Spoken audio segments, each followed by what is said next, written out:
A report by the NSDCC indicates that a stigma for people with syndemic diseases in Kenya stands at 40%. The percentage is worrying, given that the first case of HIV was reported 40 years ago. We delve in to find out why that is the case 4 decades later. In Uasin Gishu County, the face of HIV stigma is changing. While medical access has improved, many living with the virus still face silent struggles in workplaces, online, and even public institutions. So this is now the HIV pandemic. For many, diagnosis is just the beginning. The stigma that follows can be isolating and dangerous. The HIV prevalence for Uasin Gishu County, as we speak, stands at 3.8% compared to the national one, which is at 3.7%. For Uasin Gishu County, the HIV new infections are quite high. If you look at the HIV prevalence, which stands at 3.8, it is actually higher than the national one, which speaks a lot about the interventions in Uasin Gishu County, and especially among the adolescents and young people. Mental health experts at the Moi Teaching and Referral Hospital say stigma today does not usually stem from lack of knowledge about HIV, but scanty awareness, especially in the era of challenges such as drug abuse. Ways in which people get HIV and AIDS, and that is the information that could even help us reduce stigma on HIV and AIDS. We understand we have different forms of transmission. It is sexually transmitted, meaning between husband-wife relationship, boy-girl relationship. Number 2, there is mother to child. Okay, the mother had HIV and AIDS, gave birth to a child who later developed HIV and AIDS, or has HIV and AIDS. Number 3, we have now use of substances. We have substances that can be injected. And those who are using these substances tend to share a lot in terms of their syringes, when they are, because for it to spread is open wounds and things like that. So I will share my needle with somebody else who is probably negative, I am positive, it is possible to be transmitted. Stigma is brought about by misinformation, lack of information, and gaps within the information dissemination channel. Kennedy, not his real name, says he's been cyberbullied before.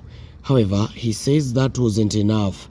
He was denied recruitment in the army owing to his HIV status. You've experienced such kind of a thing in maybe during job seeking or maybe in your work environment. Nimeishi kutamani sana kukuwa mwanajeshi, of which there was a time kulikuwa na recruitment. So tumeenda pale recruitment, mimi mfanya mazoezi yangu sawa, najua kila kitu niko sawa, height, maybe mali inaweza niangusha, maybe ni meno, lakini nikasema Mungu ni ule mmoja. Nakumbuka tuliendanga kwa line nini. So kila rakati tukua pale hivyo, there's someone who was positive na alikuwa uko mbele.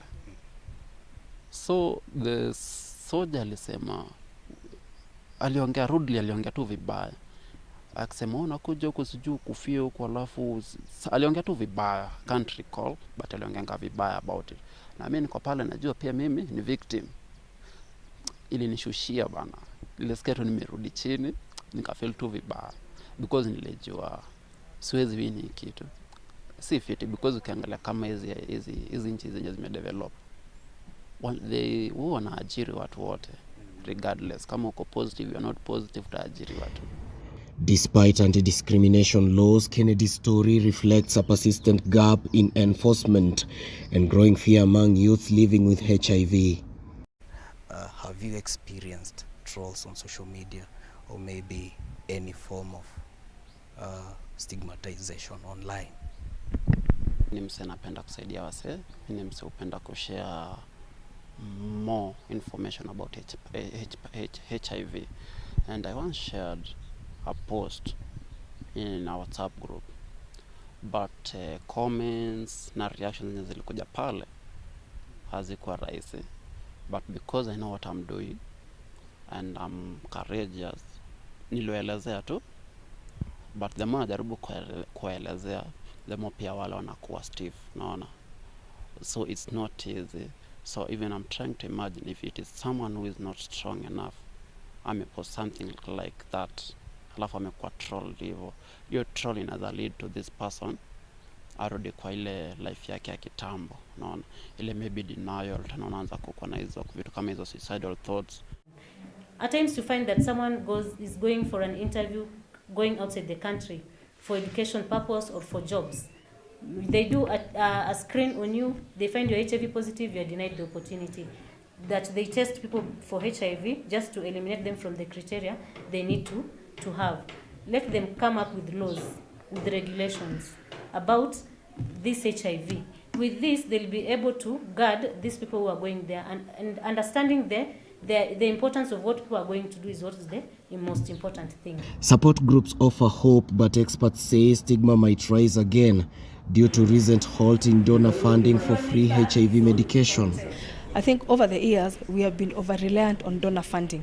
So we are calling out the counties. It is now time that we allocate resources to HIV response.